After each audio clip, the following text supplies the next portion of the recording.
Pemirsa, Badan Nasional Penanggulangan Terorisme kembali mengungkap pola baru terorisme. Setelah menyebutkan bahwa pesantren sebagai sasaran penyusup teroris, kini giliran lembaga negara hingga partai politik.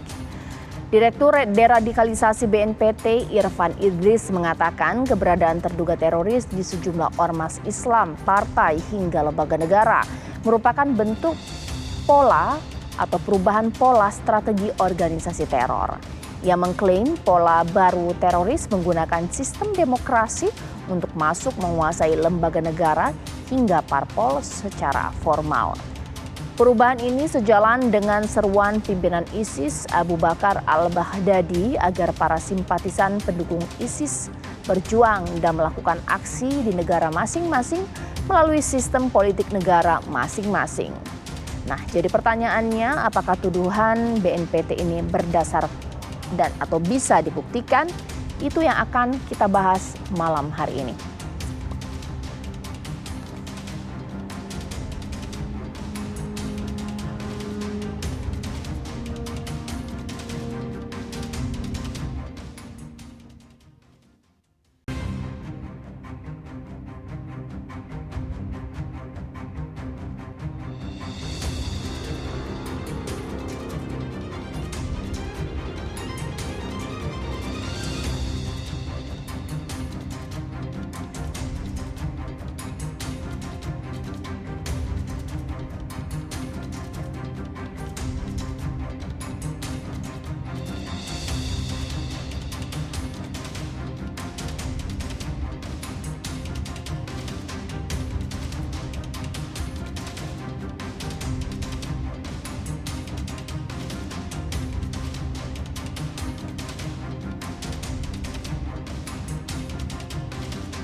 Ya, itu yang akan saya bahas di malam hari ini pemirsa lewat sambungan Skype. Saat ini saya sudah tersambung dengan Pak Al-Khaidar sebagai pengamat terorisme di sini.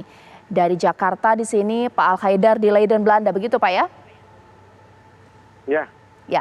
Pak, dari Indonesia ini BNPT lagi-lagi memberikan pernyataan kalau sebelumnya aksi teror atau kelompok teror menyusup pondok pesantren sudah diklarifikasi. Sekarang yang terbaru, kelompok terorisme menyusup lembaga negara, partai politik, dan ormas. Menurut Bapak ini sesuatu yang baru, pola yang baru, atau memang sejak lama memang seperti itu atau bagaimana? Ini sesuatu yang baru ya, yang kita sendiri masih pelajari, tapi udah beberapa bagian itu kita bantah karena berdasarkan fakta, bukan fakta saja ya, tapi data-data yang detail yang ada di lapangan yang kita temuin. Tokoh-tokoh tersebut yang sudah ditangkap itu ternyata tidak terlibat dengan terorisme.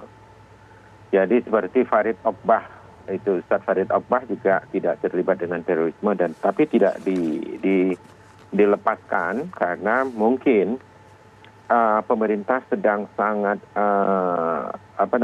sangat hati-hati ataupun sedang sangat ketakutan dengan munculnya partai-partai Islam yang baru seperti partai PDRI dan Partai Umat.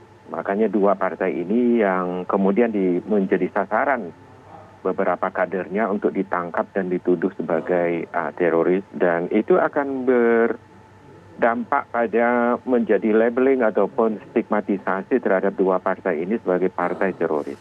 Dan ini adalah yang mungkin diharapkan oleh rejim yang mungkin sekarang sedang tidak suka atau mungkin memiliki Islamofobia gitu terhadap kekuatan-kekuatan partai politik baru. Yang harus disyukuri sebenarnya adalah bahwa kalaupun itu benar bahwa ada orang yang terlibat dalam terorisme dan kemudian masuk dalam partai politik, karena sistem demokrasi itu adalah alat atau instrumen yang paling efektif untuk menderadikalisasi orang, untuk mengubah ideologi orang yang tadinya anti demokrasi, anti anti kekerasan, dari yang tadinya pro kekerasan menjadi anti kekerasan. Jadi saya kira memang kalau masuk ke dalam partai-partai politik justru sebenarnya bagus. Jadi bisa ikut mewujudkan Indonesia sebagai khilafah Nusantara ya. Karena bagaimanapun Indonesia sudah bisa menguasai banyak kelompok-kelompok keagamaan yang selama ini memiliki kekuatan-kekuatan politik. Jadi seharusnya itu tidak perlu terlalu dirisaukan oleh BNPT ataupun lembaga yang lainnya. Karena masuknya mereka ke dalam partai-partai politik itu adalah proses transformasi untuk melunakkan mereka, untuk menjinakkan mereka, untuk membuat mereka tidak lagi keras dan melakukan tindakan-tindakan yang tidak produktif dan itu bisa merusak umat. Nah, dengan masuknya mereka ke partai politik itu justru menyelamatkan banyak pekerjaan pemerintah yang selama ini memang pemerintah telah gagal melakukan deradikalisasi terhadap umat karena tidak efektif program-programnya. Oke, Pak Al-Qaidar, kalaulah kita melihat pola yang lama dari kelompok teroris, biasanya mereka diambil atau mungkin ditempatkan di tempat yang jauh dari perkotaan, di wilayah pegunungan, dilatih, dipersenjatai untuk melakukan aksi teror. Nah, kalau kemudian istilahnya dipintarkan untuk masuk dalam partai politik, nah bagaimana proses pembentukannya? Apakah ada sekolahnya ataukah mereka hanya orang-orang yang sebelumnya adalah anggota partai politik tapi pahamnya yang sekarang itu sudah mengasar kepada terorisme dan juga radikalisme, begitukah? Iya, sebenarnya begini ya, sederhananya bahwa mereka meninggalkan dunia teror atau disengagement atau memutuskan dengan jaringan-jaringan lama dan kemudian memasuki demokrasi yang menurut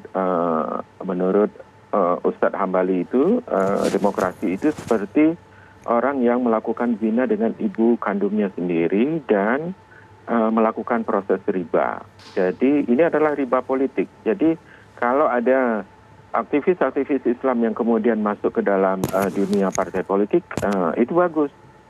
Jadi supaya mereka bisa melakukan meninggalkan disengagement ya, meninggalkan praktek-praktek kekerasan ataupun praktek-praktek yang sifatnya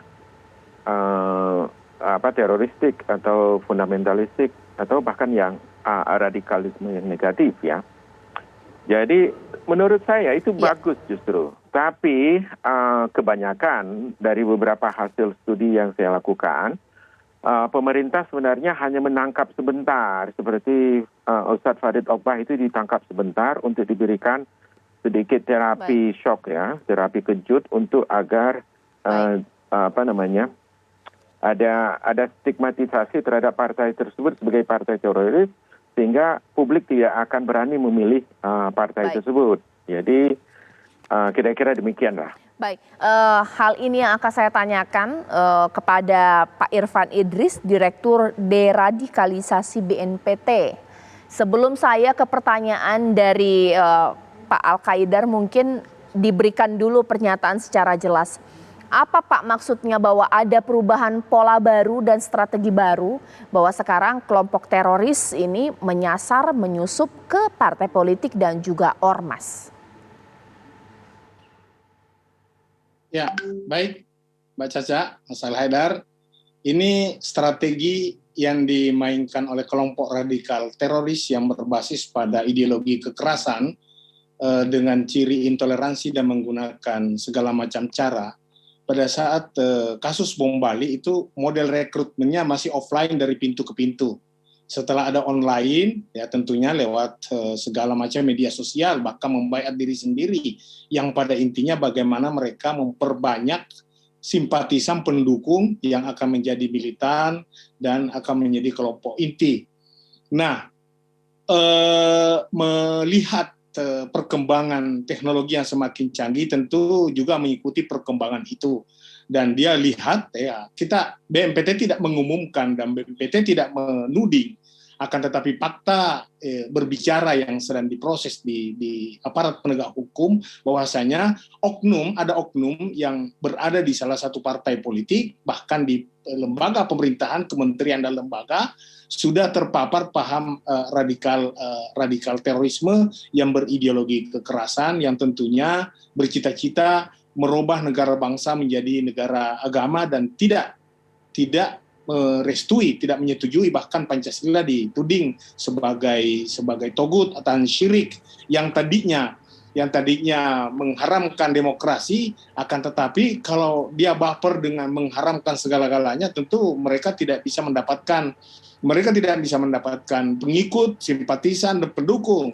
Olehnya itu, ya mereka melakukan strategi kamuflase untuk menyusup masuk ke dalam lembaga-lembaga keumatan, keagamaan, kebangsaan, kementerian dan lembaga. Dan sudah banyak bukti yang ditemukan oleh aparat penegak hukum di dalam penyidikan, sejak disidik, ya dituntut, diputus, dan kemudian diputuskan di pengadilan dan ditahan di lapas. Itu yang menjadi fenomena yang kita saksikan bersama. Pada intinya bagaimana setiap lembaga, setiap komunitas, setiap lintas profesi harus mewaspadai hal ini. Tidak terkait dengan partai politiknya, hanya oknumnya saja yang perlu kita waspadai. Baik, Pak Irfan Idris, nanti boleh sesaat lagi saya tanya pertanyaan dari Pak Al-Qaidar bahwa kenapa BNPT ketika menangkap orang-orang yang terlibat aksi terorisme dari partai politik hanya menangkap sebentar lalu dilepaskan? Apakah bahwa tujuannya adalah untuk ada label dari partai politik tersebut supaya tidak dipilih? Nanti dijawab sesaat lagi di Apa Kabar Indonesia Malam.